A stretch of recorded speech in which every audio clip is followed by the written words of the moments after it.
GamingBolt presents 15 things you need to know before you buy Persona 5.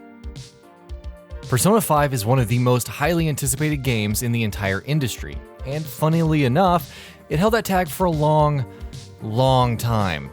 It was originally announced back in 2013 and was set to launch the very next year. It was then delayed to the year after that, then the year after that, and then once again to 2017. Until now, finally, we are less than a couple months away from finally being able to play the game ourselves. And having waited so long, our expectations are obviously sky high. That may or may not be a bad thing for the game, but there's obviously no denying that there's certain things we expect the game to deliver and improve upon based on its predecessors. In order to gear up for the imminent release of Persona 5, we're going to take a look at what we feel are going to be the 15 of its most important features. 15 things we feel you should know before finally playing the game. So, without further ado, let's begin. The protagonist is on probation. Right off the bat, it feels like Persona 5 is going for a much more adult theme than its predecessor, Persona 4.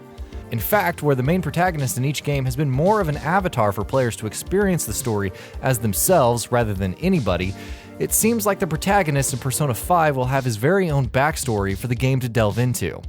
The game is set in Tokyo, where the main character has just moved to attend school, and is currently on probation for assault of a stalker. This is definitely very interesting. Will this criminal background come into play later on in the story? Chances are it will, and it's going to make for some interesting stuff story-wise. The main theme of the story is freedom. With each game in the Persona series, developers Atlus have tried to tackle a single overarching theme with the story they tell and the characters they tell it through. In Persona 3, the main theme was death, whereas the central focus on Persona 4 was finding your identity and seeking the truth. The main central theme that Atlus are tackling with Persona 5 is that of freedom. Freedom from the oppression of expectations of society and from corruptions in all walks of life. It's a fascinating topic, and hopefully Atlus have handled it with care and maturity.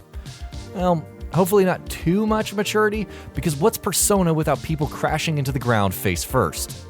Lust, envy, wrath, gluttony, vanity, greed, and pride. The main bosses in each of Persona 5's palaces is a representation of the 7 deadly sins, with what will presumably be the final boss being a combination of all of the above. Boss design and boss battles have been a vital cog in the Persona machinery for some time now, so we simply cannot wait to see how bosses pan out in Persona 5. One thing we know for sure is that we can expect them to have a lot of personality, but then again, personality is one area that Persona games never lack. Masks. One of the best things about each Persona game is the way the inner personas of each character is summoned. In Persona 3, characters summoned their personas by literally shooting themselves in the head, making for some excellent dark and gnarly moments, especially that first time the protagonist summons his persona. Whereas in Persona 4, the same was done through tarot cards. Not as badass, but still pretty cool. In Persona 5, characters summon their personas by ripping off their masks that they're wearing, which is supposed to be a metaphor for letting go of the identities that society has enforced upon them, which is pretty cool. Improved social links.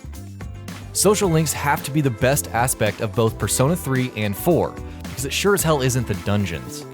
They were what elevated Persona from a cool, offbeat RPG series to the hugely popular name it has now become. They are what the structure of Persona is now built around. It makes sense then that they are receiving a facelift in Persona 5 with the all-new cooperation system. Hopefully, the social links this time around have more of an impact on the story in addition to the impact they already have on the gameplay itself. SNS system. The main character will have a smartphone in Persona 5, because that's just the world that we live in now. And like any other teenager going through high school in a major metropolitan city, you'll be spending a lot of time on your handy phone.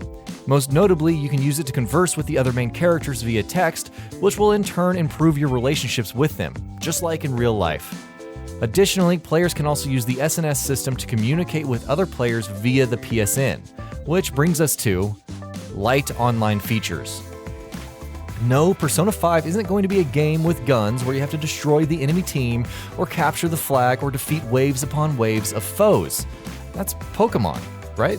Maybe, no? Did I get that wrong? Anyway, while it won't have any major competitive multiplayer modes, making it the only game in the entire universe to not shoehorn in an online component, Persona 5 will have some light online functions, such as what we talked about previously with the SNS system. Players will be able to share and receive information about in-game activities they've been up to. Essentially, this is just a way for you to see what the majority of people playing Persona 5 are doing in-game. It's a cool feature to have nonetheless. Day-night cycle and weather system. There's going to be a proper day and night cycle and a weather system in Persona 5, because any game in 2017 that doesn't have those things doesn't have any right to exist and should be thrown in the garbage like the worthless piece of trash that it is. But of course, this isn't anything new to the Persona series. The weather was a major part of Persona 4, not just in terms of gameplay, but the story as well. In Persona 5, the time of day and the weather will determine the behaviors of characters, like it would do in a proper social simulation. And considering the fact that this is basically what Persona is now, at least half of it, that makes total sense. Improved UI. Before playing an RPG, you usually have to prepare yourself to scroll through an endless amount of menus for everything from battles to customization. In Persona 5, however, Atlus have cleaned things up rather well.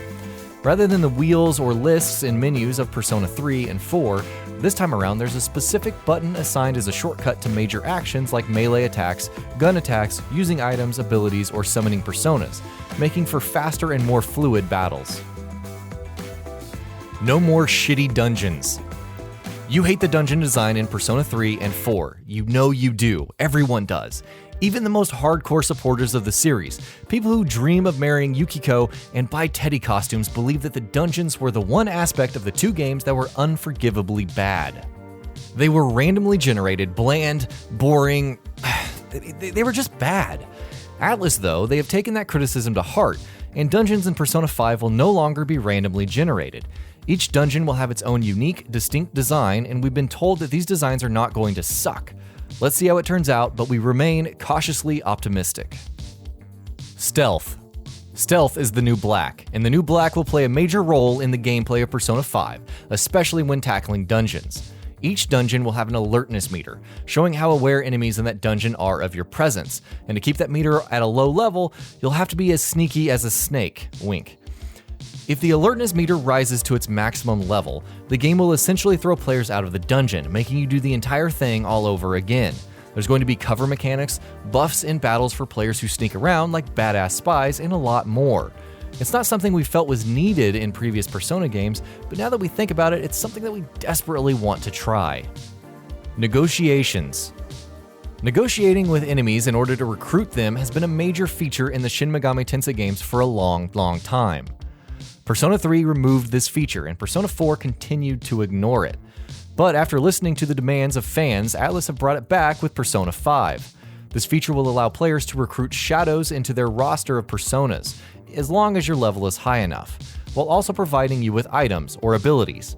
It's a feature that used to be one of the best and most unique aspects of battles in earlier Persona games, and we're glad to see it making a comeback. Mementos. Side quests are also getting a much-needed improvement in Persona 5, which means that hopefully they'll be more of a focus than they have been in previous entries. Mementos is a dungeon dedicated solely to side quests, which is definitely an interesting design choice to have in an RPG. What's also interesting, and a little worrying to be honest, is the fact that the Memento dungeons, unlike all other dungeons in the game, and like all the other dungeons in Persona 3 and 4, will be randomly generated. We're not sure if we like the sound of that, but we're not too far away from finding out if our fears are valid. Tried and true formula. As we've already discussed, the social simulator come role-playing formula, which was pioneered in Persona 3 and improved upon in its sequel, is going to be once again the star of the show in Persona 5, and hopefully it's also going to get the perfect realization of that formula. This structure has been almost entirely responsible for the meteoric rise in Persona's success and popularity, so it makes sense that Atlus do not want to mess with it or change it up too much. And while we love this formula, there are certain improvements that need to be made. Hopefully Atlus have done that with Persona 5. Reception in Japan has been great.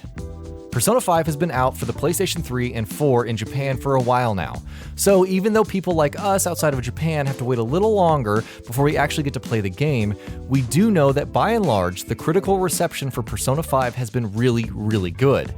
Japanese gaming magazine Famitsu gave it a near-perfect 39 out of 40 in its review. While it doesn't necessarily guarantee stellar reception in other markets, it's good to know that no matter what, we have at best an excellent game and at worst a solid game on our hands in the near future. And that'll be about it for this one. If you guys like what we're doing at GamingBolt, please consider subscribing to our channel, and I'll see you guys on the next video.